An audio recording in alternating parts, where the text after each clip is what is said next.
We've all heard it. Live overseas, live this great life. I talk about it on my channel all the time, and it's true. But did you know that an estimate puts the number of Western foreigners living on the streets in Thailand at like 200? And that's a number they don't even know, but there's a bunch of them. So today I'm going to talk about 5 unexpected ways that American retirees can get into financial trouble, especially in Southeast Asia. And one of these really isn't about money management at all. It's about something nobody sees coming until it's too late. So let's get into it. So number one, here's the myth. Healthcare is so cheap, I don't need insurance. And by the way, if you don't know me, I'm Daniel. I was a former hospital CEO for 20 years, and I've been slow traveling for about 5 years now. So for the day-to-day stuff, a doctor's visit, prescription, even a lot of the routine procedures, that is true. You don't really need insurance because it's super cheap. But the danger isn't the small stuff. It's the catastrophic event, a stroke, a cancer diagnosis, or a major surgery with an extended recovery. So as you know, Medicare typically doesn't cover you overseas. So if you don't have insurance, you're basically paying out of your pocket. But I understand why a lot of retirees skip insurance. So for example, a solid health insurance policy in Thailand, if you're 65 or older, runs at least $400 a month. And it gets more expensive, and some won't even insure you once you hit 70 years old. So paying for that out of pocket on a pretty fixed income is somewhat difficult. So compare that $400 for health insurance to a catastrophic type of policy, which is like a travel medical policy that covers catastrophic events and will medevac you back to your home country. These are a lot cheaper, about $100 to $150 a month, but they cover a lot less. So you have 2 options to be insured, or you can just risk it without insurance, but then you're basically risking your entire savings or part of your savings in the event something bad happens. And so I agree, care is a lot cheaper, right? Like in the United States, a cardiac event would be very, very expensive, but you would have Medicare to cover most of it. But overseas, maybe the cardiac surgery only costs $20,000 to $40,000, but you're paying out of your pocket. That's a pretty big payment, especially if you don't have a lot in savings. And here's the part you may want to think about when you're making this decision of whether to get insurance or not. In the United States, if you show up to an emergency room, they're going to treat you. They have to by law. And you're probably going to get the full surgery and everything else because that's just the way the US system works. And then when you're recovered, you get to go home and they'll bill you. But honestly, now if you don't pay your bill, it doesn't even affect your credit report. So it's pretty easy not to pay in the United States. But overseas is a different story. Some countries will detain you legally or illegally in the hospital until you pay, or it'll affect your ability to get out of the country or back into the country. So the ramifications are far worse overseas when you can't pay a bill than they are when you're in the United States. So how you handle this is completely up to you, but I would say you probably need to have a plan. So if you're enjoying this type of content and like travel videos about retirees, about our age group, hit that subscribe button, hit that like button, that always helps. Also, I put some resources in the description below. There's links to health insurance, stuff that we need as we travel, so you might want to check those out as well. So the next thing you got to watch out for is lifestyle creep. And this is actually happening to me as we speak, as I sit here in Vietnam. And it gets you dollar by dollar without you even noticing it. So think about this. So for example, start with an apartment. Here in Vietnam, you can get a nice studio or 1 bedroom for $350 a month. But then you can get something better for $500, something better for $650. And then you're thinking, oh, it's only $200 a month, but annually it's about $2,400.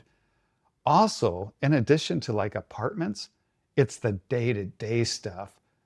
So if you haven't been to Vietnam, you should really visit. But it's these day-to-day expenses that will get you. So here in Vietnam, 1 hour massage, $8 to $10. A meal out, $3 to $4. I got a haircut yesterday. Really great job. $3. And you think, wow, this is cheap. You can get a Grab, which is kind of like an Uber, for $1.20. And then I go to the coffee shop and get my double cappuccino and it's $2. And this is all cheap. And so my thinking is, well, I'll just do more of this stuff. Like I can get 2 coffees, I can get this meal and I can try this meal and I can get a massage. You know how we're older and I'm always sore. Get a massage every day, every other day. It's cheap. This stuff starts adding up, right? And that does make sense. But personally, I've got caught into this trap where it's so cheap. And then I kind of look at my credit card statement and I'm like, wow, I'm spending a lot more. So really, this is just something that you need to take into consideration as you're traveling through these cheaper countries, because you really don't pay attention. And then when you look at your statement, it's a lot higher than you've expected. So I think an easy solution for this is create a budget and stick to it. Put your little things you like to do in there, but kind of stick to a budget, and then you'll be safe on this one. So mistake number 3 is the one I told you about up front that you're probably not expecting. I'm going to be very straightforward with you with my takeaways in a few moments. So you definitely want to hear this so you can think to yourself honestly, does this describe me? So let's be honest. I spent a year in the Philippines, but Thailand and the Philippines especially attract a specific type of retirement narrative. So it's an older American or Western type man, a much younger local partner, a lifestyle that feels affordable. And for some guys, I'm speaking this personally, divorced, single, I'm 58 years old. This could be a second chance for me. Could meet somebody young, could meet a nice person, live out this great life with the retirement I've saved. And I'm not here to judge at all. You can do whatever you want with your life. I'm only here to talk about and share some of the risks that are involved with this. So here's the pattern. The house gets built or bought and ends up getting titled in her name. So you can kind of see where this is going.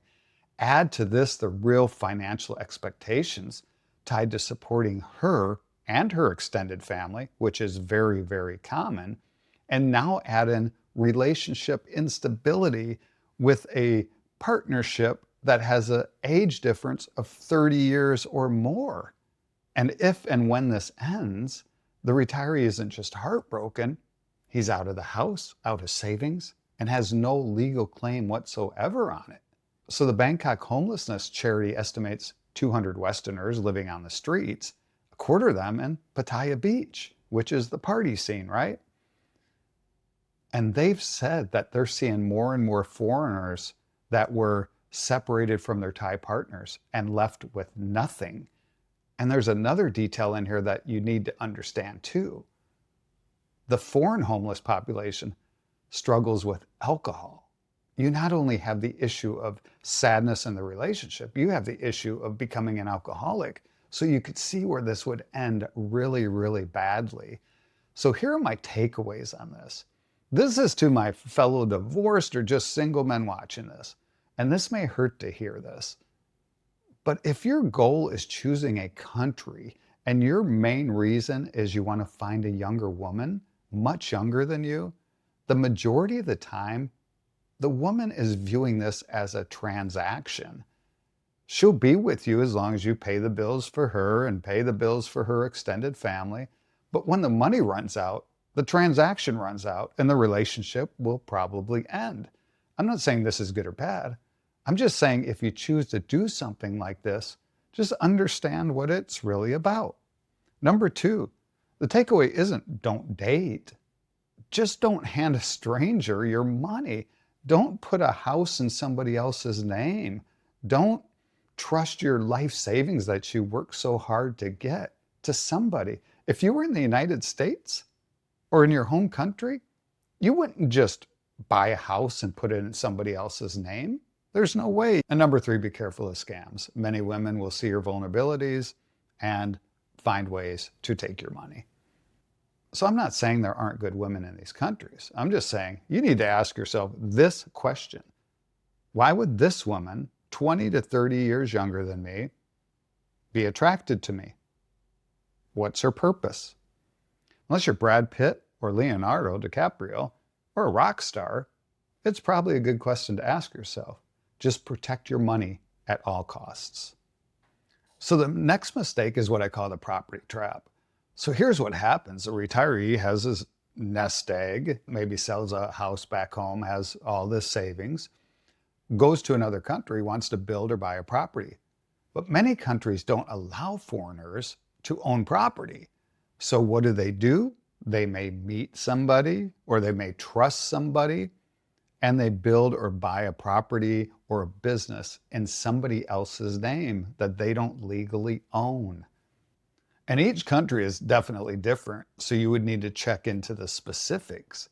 But if you were in the United States and you wanted to build or buy a house or a business, would you ever even think about putting it in somebody else's name? Probably not. So I guess my warning is, why would you do it in a foreign country where the laws don't protect you at all? But can you see how this would be an easy way to lose everything that you have? The next mistake is visa costs and regulation changes. So let's talk about visas real quick. These little type of expenses can add up. For example, in Vietnam, you can only stay for 90 days and you have to do a border run. So you either do a border run on a bus where you stay 15 hours and it costs maybe $150, $200, or you have to take a trip somewhere and come back. And that's probably a little more expensive, $250 to $300. But you do that 4 times a year. So you want to make sure that you factor in and budget in these costs. This isn't a cost that can really damage you, I guess, but it's more of just a reminder that it can be more expensive than you think, whether there's fees or border runs or whatever the cost is. And the second part is the government can change the rules, right? So you enter in with certain requirements to get your visa type, and then they change the rules. And just a few days ago in the comments, somebody commented that he was probably leaving Thailand because Thailand is changing their tax treatment of foreigners. So it's just important to understand that even though you entered the country in one way, those rules may change. So it's just something to stay aware of. I hope this helped, and I just want you to protect what you have. You worked hard for it. You deserve to live a great retirement. So I would love to hear in the comments what you think about this, and I'll see you in the next one.